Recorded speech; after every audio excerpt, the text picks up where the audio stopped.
Father of the Niben, translated and with commentary by Florin Jalil. Introduction. Writing the biography of anyone is a challenge.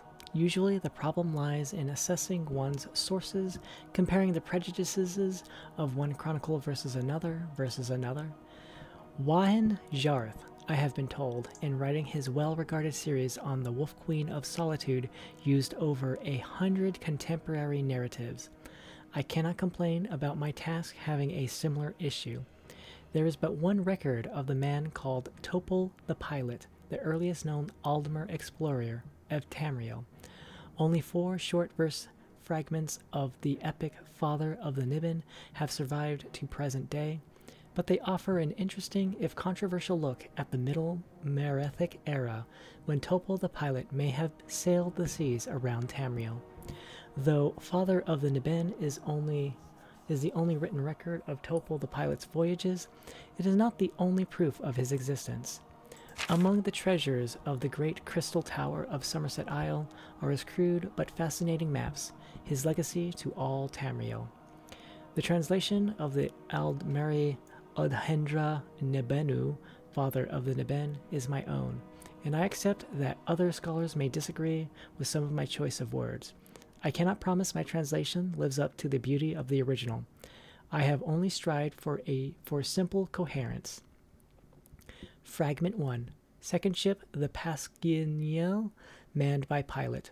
Ilio was to follow the southern pointing. Waystone, and the third, the Niben, manned by pilot Topol, was to follow the northeast, pointing Waystone. The orders from the Crystal Tower. They were to sail forth for 80 moons, and then return to Tel. Only Niben returned to First Hold, laden high with gold and spice and fur and strange creatures, dead and alive, though, alas, old Elnofe Topol never found. He told the tales of the lands he had visited to the wonderment of all.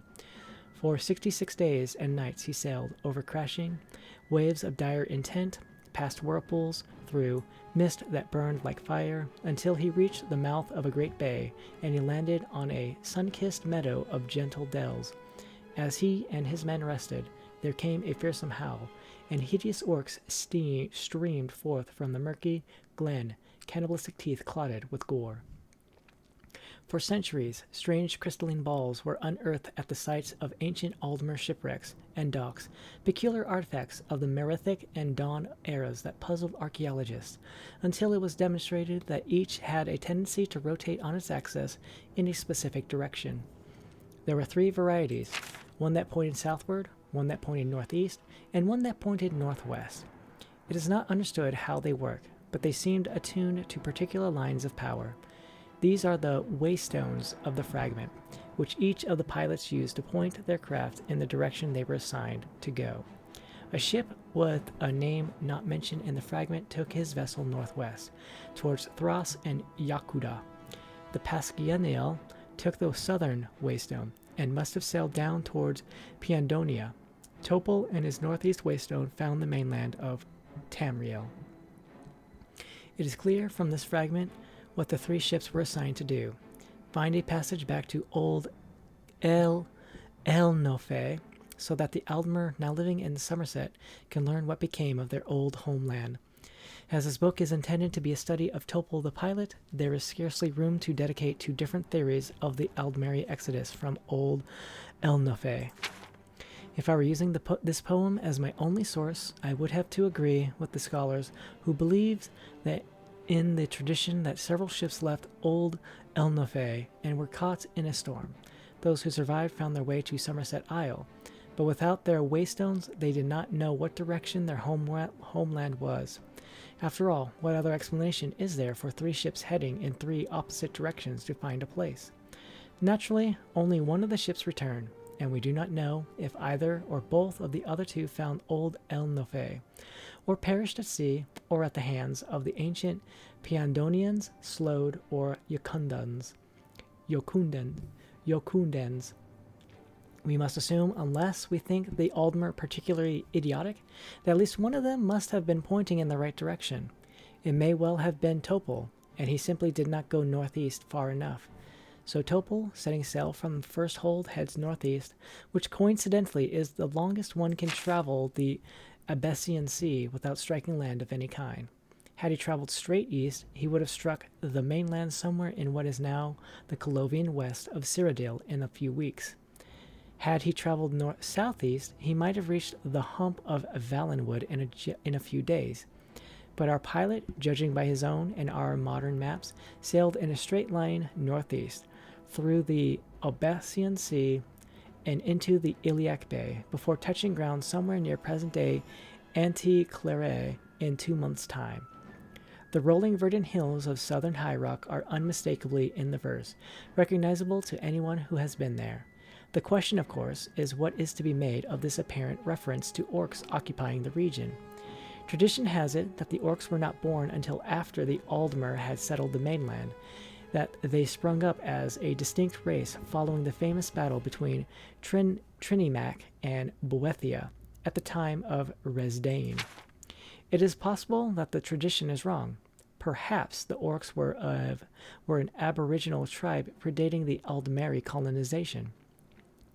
Perhaps these were cursed folk, Azimur, as the Aldmeris, in the Aldmeris, the same word for orc of a different kind, whose name was to be given the orcs in a different era. It is regrettable that the fragment ends here, for more clues to the truth are undoubtedly lost. What's missing between the first fragment and the second is appreciable.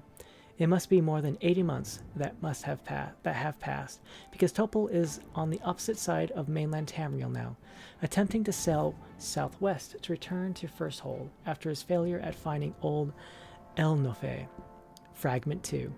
No passage westward could be found in the steely cliffs that jutted up like Giant's Jaw, so the Niben sailed south. As it passed an sandy, forested island that promised sanctuary and peace, the crew cheered in joy. The exultation turned to terror as a great shadow rose. From the trees, on leathered wings, like unfurling cape, the great bat lizard was large as the ship, but good pilot, Topol, merely raised his bow and struck it in its head. As it fell, he asked his boatswain, "Do you think it's dead?" And before it struck the white-bearded waves, he shot once more to its heart to be certain. And so, for another 40 days and 6, the Niben sailed south. We can see that in addition to Topol's prowess as a navigator, cartographer, survivalist, and raconteur, he is a master of archery. It may be poetic license, of course, but we do have an archaeological proof that the Merethic Aldmer were sophisticated archers. Their bows of layers of wood and horn drawn by silver silk thread were beautiful, and still, I have heard experts say millennia later, very deadly. It is tempting to imagine it a dragon, but the creature that Topol faces at the beginning of this fragment sounds like an ancestor of the cliff racer of present-day Morrowind. The treacherous cliff coastline sounds like the region around Necrom, and the island of Gorn may be where the nest of the bat lizard is. No creatures like that exist in eastern Morrowind to my knowledge at the present day. Fragment 3. The fetid, evil swamplands and their human lizards retreated to the east, and Topol and his men's hearts were greatly gladdened by the sight of diamond-blue, pure, sweet ocean. For 3 days they sailed in great cheer northwest, where First Hold beckoned them. But hope died, in horror as land, like a blocking shield rose. Before them, Topol the pilot was sore wroth, and consulted he the maps he had faithfully drawn to see, whether best to go south where the continent must end, or take the river that snaked through a passage, north. North, cried he to his sad men, north we go, now, fear not, north. Facing Topol's movements, we see that he has skirted the edge of Morrowind and delved into southern Blackmarsh, seemingly determined to follow his waystone as best as he can. The swamp he is leaving is probably near present-day Gideon. Knowing what we now know about Topol's personality, we can understand his frustration in the bay between Blackmarsh and elsewhere. Here is a man who follows his orders explicitly, and knows that he should have been going southeast through the riverways to reach First Hold. Looking at his maps, we can see that he attempted to find passages through, as he has mapped out the inner sea of Morrowind and several of the swampy tributaries of Black Marsh, no doubt being turned away by the diseased and fierce Argonian tribes that dissuaded many other explorers after him. With the modern map of Tamriel in hand, we can see that he makes the wrong choice in electing to go northeast instead of pushing southward. He could not have known then what he perceived to be the endless mainland was only a jutting peninsula. He only knew that he had traveled too far southwards already, and so he made a smart but incorrect decision to go up the river. It is ironic that this great miscalculation would today bear his mark of history. The bay he thought was an endless ocean is now known as Topol Bay, and the river that took him astray shares the name of his boat, the Niben River. Fragment 4. The cat demons of 4 legs and 2 ran the river's length, always keeping the boat in their gray-eyed sight, hissing and spitting and roaring with rage. But the sailors never had to brave the shores, for fruit trees welcomed them, dropping their arms down to the river's edge as if to embrace the myrrh, and the men took the fruit quickly before the cats could pounce. For 11 days they traveled north until they came to a crystalline lake and 8 islands of surpassing beauty and peace. Brilliant, flightful creatures of glorious colors greeted them in Aldmeri language, making the mer wonder until they understood they were only calling back the word they were speaking without understanding it, and then the sailors laughed. Topol the pilot was enchanted with the islands and the feathered men who lived there. There the Niben stayed for a moon, and the bird men learned how to speak their own words, and with talon feet to write. In joy for their new knowledge, they made Topol their lord, giving him their islands for the gift. Topol said he would return someday, but first he must find the passage east to Firsthold, so far away. This last fragment is bittersweet for a number of reasons. We know that this strange, friendly feathered people the pilot encounters will be the lost. In fact, this poem is the only one where mentions is made of the bird creatures of Cyrodiil. The literacy that Topol gives them is evidently not enough to save them from their eventual fate, likely at the hands of the cat demons, who we may assume are ancient Khajiit. We know that Topol and his crew never find a route from the 8 islands, which are the modern-day imperial city, through to the Iliac Bay. His map tells the tale where his lost poem cannot. We see his hand as he traces his route up the Niben to Lake Rumare, and after attempting a few tributaries which do not lead him where he wants to go, we can imagine Topol's frustration, and that of his long-suffering crew, as they return back down the Niben to Topol Bay. There they evidently discovered their earlier mistake, for we see that they passed the peninsula of Elsewhere. Eventually, they travel along the coastline back past the shores of Valenwood, and eventually home. Usually, epic tales end with a happy ending, but this one begins with one, and the means to which it was accomplished is lost. Besides the extraordinary bird creatures of present-day Cyrodiil, we have caught glimpses of ancient orcs, perhaps, ancient cliff racers, ancient Argonians, and in this fragment, ancient Khajiit.